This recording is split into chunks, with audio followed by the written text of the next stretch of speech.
Why do you wake me up at night? Why do you act like a cat and poop in something that I just cleaned for you? Or make messes in the kitchen and play the pots and pans thinking you're in a band? Um, why do you poke my face with your finger covered in a banana? Why do I put up with it? Because when you look at me and say mama, it makes it all worth it. Sorry, I'm just a little bit nervous. I'm preparing this monologue for an audition, and I'm just having a little trouble getting it right. But, this monologue is only a really small portion of theater, and theater holds a lot of skills that you can use later in life, and if you want to act on stage. So I will use this tool to show you from an actor's perspective the theater extravaganza. It is important for all of us to know this skill, so I will talk about how to use your voice effectively, how movement and posture can enhance any line delivery, and why all of you should care about this skill. Because I know I can give that monologue better, and so can all of you. So ready, set, action. Voice is only one aspect of a performance in theater. If you are monotone and rushed, the audience won't care and they'll turn away. So you need to make sure that you breathe from the diaphragm to get your voice volume where it is, and you don't rush through words. Having a shallow breath makes it difficult for anyone to get lines out, and you'll break in the middle of saying one.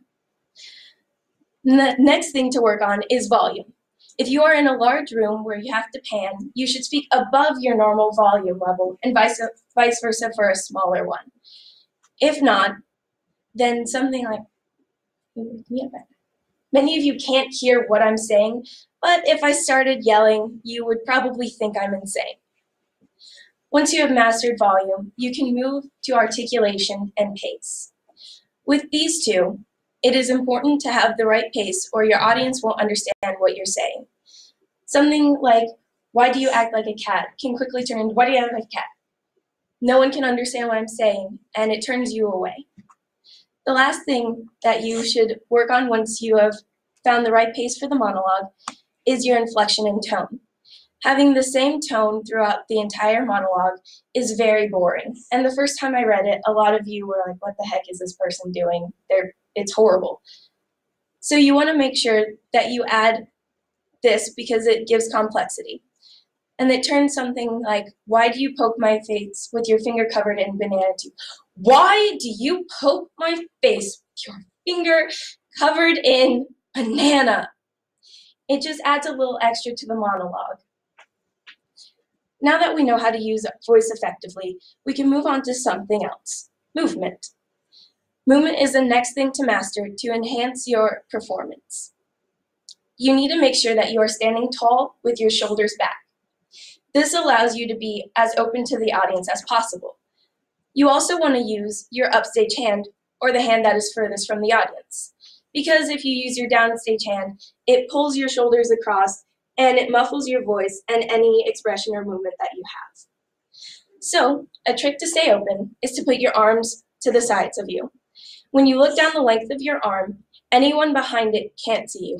Sorry, table 6. From there, you want to open yourself up so that everyone at least can see part of your face. The next one is purposeful movements. You want to add movements to lines to make it enhanced.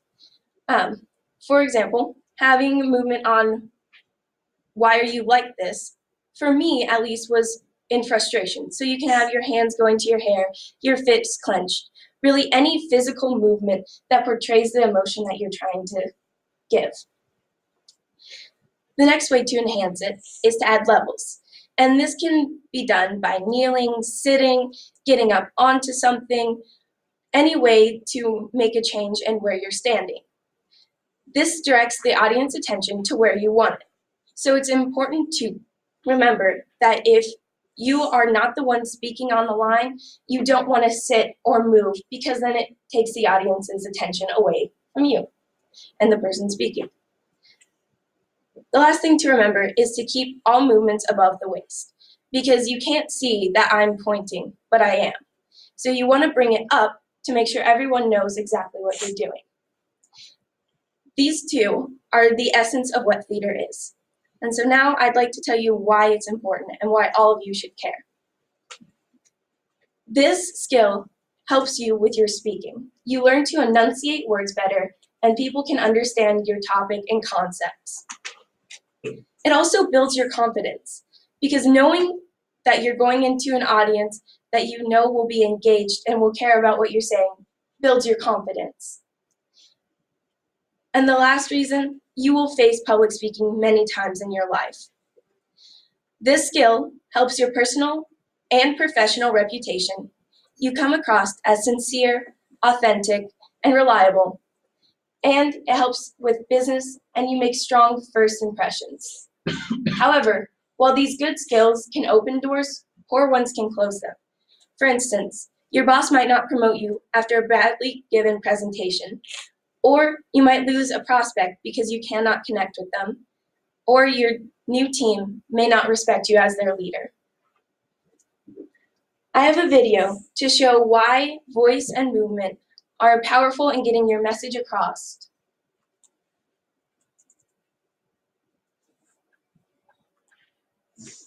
But I want to tell them that all of this is just debris left over when we finally decide to smash all the things we thought we used to be. And if you can't see anything beautiful about yourself, get a better mirror. Look a little closer, stare a little longer, because there's something inside you that made you keep trying despite everyone who told you to quit. You built a cast around your broken heart inside of yourself. You decided they were wrong. Shane Cozen has a message about bullying and being beautiful no matter what. Without his use of movement and voice and changing everything up, it would not be as powerful as it is. So everything we learned today about voice, movement, and why it is important can help you guys be prepared to nail any monologues or future public speaking events. Thank you.